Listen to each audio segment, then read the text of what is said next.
Noble Gold Investments have made it their mission to stay on top of the most important economic news. 3 bank runs in less than a week. These are the second largest and the third largest runs in history. The government is taking steps to guarantee all deposits. That means more selling bonds and more money printing. Plus, the Fed is sitting on unrealized losses of about $1.2 trillion on their $8.3 trillion bond portfolio. And the Fed will continue to raise interest rates even if they tank the economy.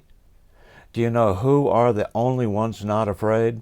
The ones who are invested in gold with Noble Gold Investments. Gold is the most stable asset outside of any government control.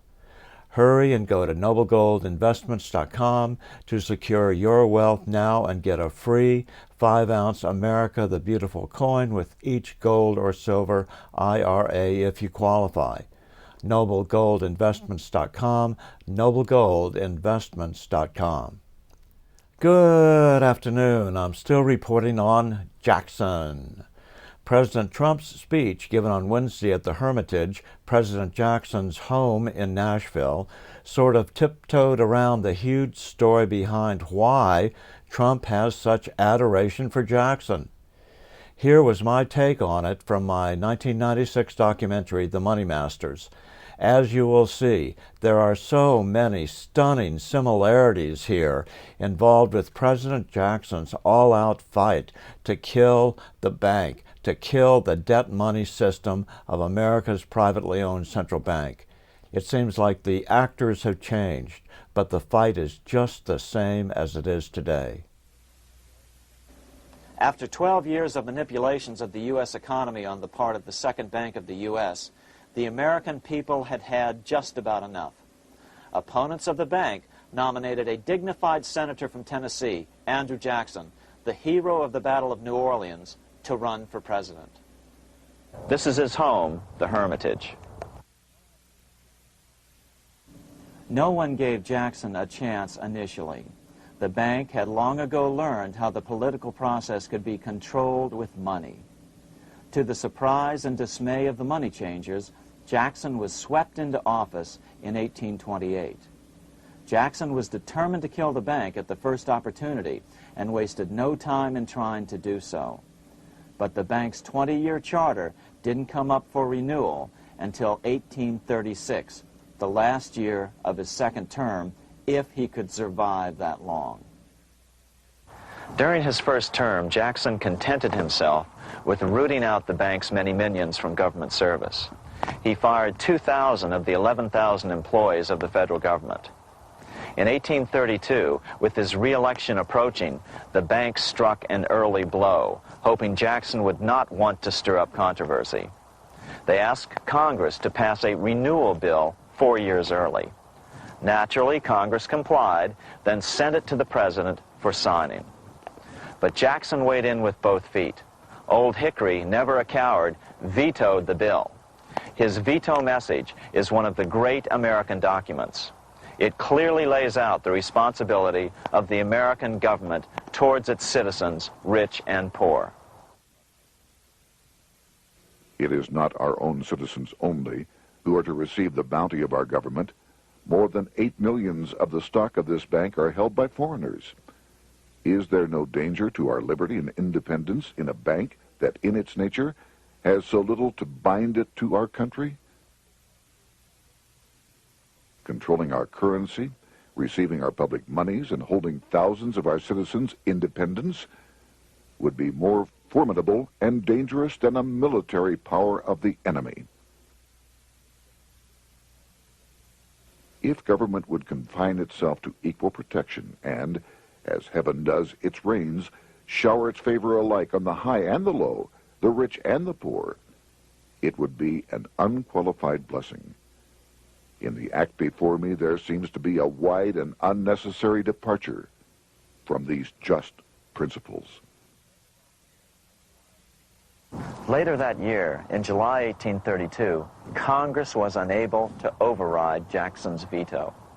Now Jackson had to stand for re-election. Jackson took his argument directly to the people. For the first time in U.S. history, Jackson took his presidential campaign on the road.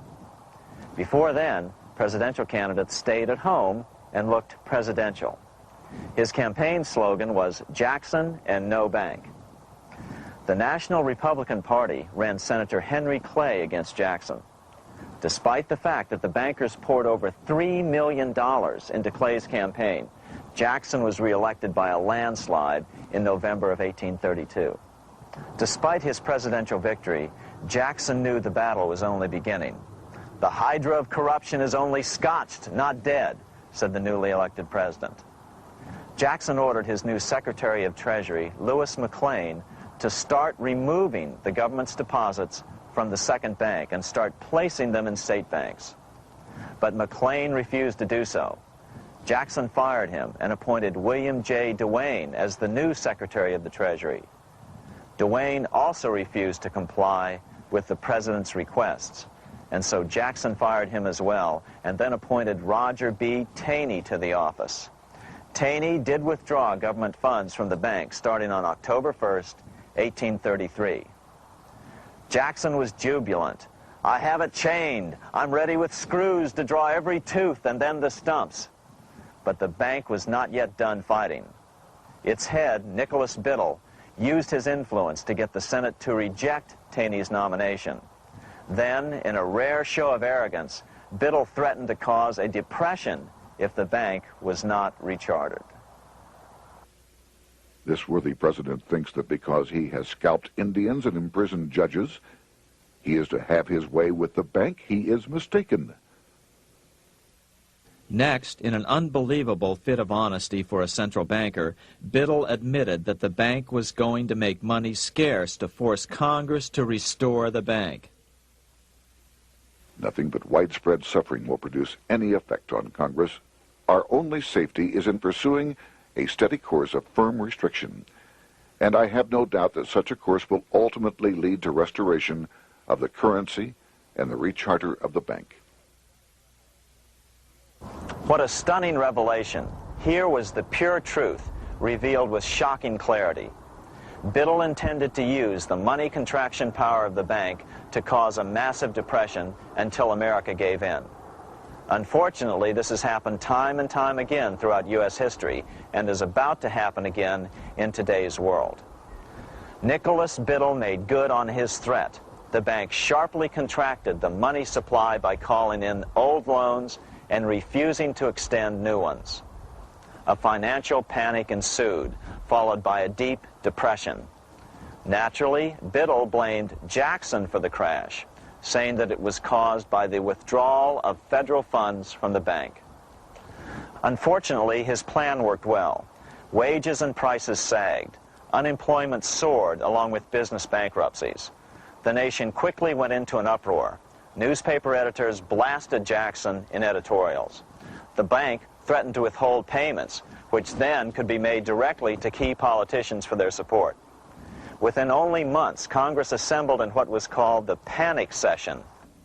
6 months after he had withdrawn funds from the bank, Jackson was officially censured by a resolution which passed the Senate by a vote of 26 to 20. It was the first time a president had ever been censured by Congress. Jackson lashed out at the bank. "You are a den of vipers. I intend to rout you out, and by eternal God, I will rout you out." America's fate teetered on a knife edge. If Congress could muster enough votes to override Jackson's veto, the bank would be granted another 20-year monopoly or more over America's money, time enough to consolidate its already great power. Then a miracle occurred. The governor of Pennsylvania came out supporting President Jackson and strongly criticized the bank. On top of that, Biddle had been caught boasting in public about the bank's plan to crash the economy. Suddenly, the tide shifted. In April of 1834, the House of Representatives voted 134 to 82 against rechartering the bank. This was followed up by an even more lopsided vote to establish a special committee to investigate whether the bank had caused the crash. When the investigating committee arrived at the bank's door in Philadelphia, armed with a subpoena to examine the books, Biddle refused to give them up. nor would he allow inspection of correspondence with congressmen relating to their personal loans and advances he'd made to them. He also refused to testify before the committee back in Washington. On January 8, 1835, Jackson paid off the final installment on the national debt, which had been necessitated by allowing the banks to issue currency for government bonds rather than simply issuing treasury notes without such debt. He was the only president to ever pay off the debt. A few weeks later, on January 30th, 1835, an assassin by the name of Richard Lawrence tried to shoot President Jackson, but by the grace of God, both pistols misfired. Lawrence was later found not guilty by reason of insanity. After his release, he bragged to friends that powerful people in Europe had put him up to the task and promised to protect him if he were caught. The following year, when its charter ran out, the Second Bank of the United States ceased functioning as the nation's central bank. Biddle was later arrested and charged with fraud. He was tried and acquitted, but died shortly thereafter while still tied up in civil suits. After his second term as president, Jackson retired here to the Hermitage outside of Nashville to live out his life. He is still remembered here for his determination to kill the bank. In fact, he killed it so well that it took the money changers 77 years to undo the damage. When asked what his most important accomplishment had been, Jackson replied, "I killed the bank." I'm still reporting from just outside the citadel of world freedom. Good day.